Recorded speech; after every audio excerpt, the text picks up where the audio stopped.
வணக்கம்.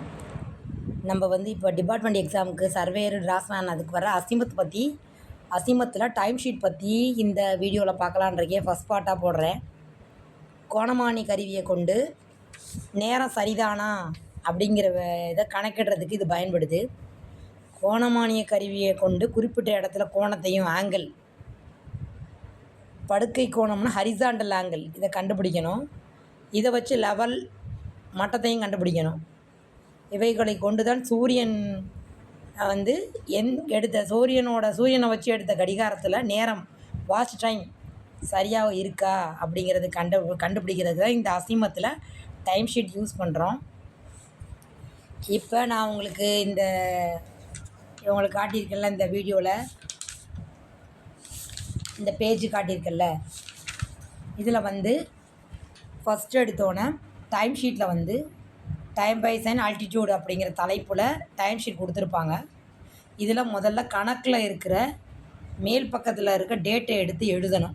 எக்ஸாம்பிள் இந்த கணக்கில் 1/10/1975 அப்படின்னு இருக்குது. அதை எடுத்து அந்த டைம் ஷீட்டில் எழுதிக்கணும். அதுக்கப்புறம் அந்த கணக்கில் வெர்டிக்கல் ஆங்கிள் அப்படின்னு கொடுத்துருப்பாங்க. அதில் வெர்டிக்கல் ஆங்கிள் வெர்னியர் சிஎன்டி அப்படிங்கிற காலத்தில் இருக்கிற நாளையும் எடுத்து எழுதணும். ஆங்கிளை நாளையும் எடுத்து எழுதிட்டு அது நாளையும் கூட்டிக்கிட்டு அதோட சராசரி கண்டுபிடிக்கிறதுக்கு 4ஆல் வகுத்து அதோட சராசரி கண்டுபிடிக்கணும். சராசரி கண்டுபிடிச்சி வர்ற ஆன்சர் தான் மீன்ஸ் அப்படின்னு பேர். இப்போ 1/10/1975 அப்படின்னு இருக்குல்ல, இது என்னன்னா இது எந்த டேட்டில் இருக்குது அப்படின்னு முதல்ல பார்க்கணும். அதாவது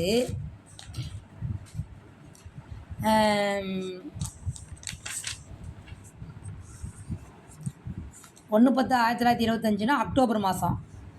அதாவது மார்ச் 21 டு செப்டம்பர் 23 வரைக்கும் சூரியன் வடக்கு திசையில் இருக்கும். அதுக்கப்புறம் செப்டம்பர் 24லேருந்து மார்ச் 20 வரைக்கும் சூரியன் தெற்கு திசையில் இருக்கும். இப்போ நம்ம கணக்கில் என்ன சொல்லியிருக்காங்க அப்படின்னா 1/10/1975 சொல்லியிருக்காங்க. அப்போ 10வது மாதம் இது தெற்கு திசையில் இருக்குது அப்படின்னு நம்ம முடிவு பண்ணிக்க வேண்டியதான். அவ்வளோதான். அதுக்கப்புறம் அதே கொஷின் பேப்பரில் வாட்ச் டைம் அப்படின்னு எழுதியிருக்கோம். Hours, minute, second. அதில் இருக்க 4 காலத்தையும் எடுத்து எழுதி நாளையும் கூட்டிக்கிட்டு அதோட சராசரி கண்டுபிடிச்சி வச்சுக்கணும். இப்போ இந்த ஷீட்டை உங்களுக்கு கொடுத்துருக்கேன் பாருங்கள். அதில் அதுக்கப்புறம் எல்எம்டி ஆஃப் ஆஃப்டர்நூன் ஆட் 12 அப்படின்னா என்னென்னா, மார்னிங்காக இருந்தால் மார்னிங் எப்படி கண்டுபிடிக்கிறது அப்படின்னா, காலை 7 to 8:45 வரைக்கும் மார்னிங், சாயந்தரம் 3 to 4:45 வரைக்கும் மாலை. அது அசிமத் எடுக்கிற நேரம். ஒருவேளை மார்னிங்காக இருந்துச்சுன்னா இங்கே பாருங்கள், இந்த கணக்கில் எல்எம்டி ஆஃப் ஆஃப்டர்நூன் ஆட் 12 அப்படி சொல்லியிருக்காங்க. ஆஃப்டர்நூன் அப்படின்னா என்னென்னா, மார்னிங்காக இருந்தால் 12 கூட்ட தேவையில்லை. ஆஃப்டர்நூன், அதாவது ஆஃப்டர்நூன்னா 4 to 3 to 4:45 டைம் சொன்னல, அந்த டைமில் இந்த டைம் வாட்ச் டைம் இருந்துச்சுன்னா அதோட 12 கூட்டிக்கணும். இப்போ நமக்கு 7.58.09.75 மார்னிங்காக தான் இருக்குது. அதனால் இந்த 12 கூட்ட தேவையில்லை. அந்த இடத்துல நில்லுன்னு எழுதிக்க வேண்டியதான். அதுக்கப்புறம் கொஷின் பேப்பரில் லெவல் கரெக்ஷன் ஓன்னு இருக்கும். ஈயில் நேரம் இருக்கிற எல்லாத்தையும் எடுத்து எழுதிக்கணும். அதை கூட்டினா 40 வரும். ஓவில் இருக்கிற எல்லாம் 10 கூட்டினா 40 வரும். 2 சமமாக இருக்கிறதுனால எந்த கரெக்ஷனுமே இல்லை. கரெக்ஷனுக்கு நேரம் நில்லுன்னு எழுதிடணும். இந்த மீன் அப்சர்வ் ஆல்டிடியூட் அப்படிங்கிறது இந்த மீன்ஸை தூக்கி எழுதணும். வெர்டிக்கல் ஆங்கிளில் இருக்கிற கண்டுபிடிச்சி வச்சுருக்கோம்ல, அந்த மீன்ஸை எடுத்து எழுதணும். லெவல் கரெக்ஷனுங்கிற இடத்துல நம்ம தான் இங்கே ரெண்டுமே 40 இருக்குது. அதனால் இங்கே நில்லுன்னு போட்டுடுறோம். அப்படி 40 இல்லாமல் 38, ஓ ஒரு 40 அப்படின்னு இருந்துச்சுன்னா அது ரெண்டையும் தனித்தனியாக கூட்டி அதோட சராசரி பார்த்துட்டு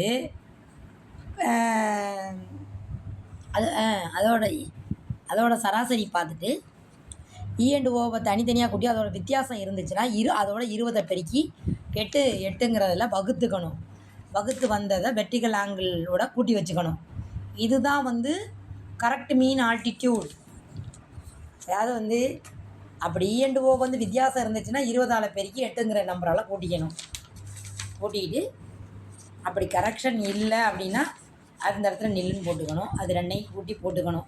அவ்வளோதான். இந்த முதல் பக்கம் முடிஞ்சிருச்சு. Correct mean observed altitude 25 degree 32 minute 35 second.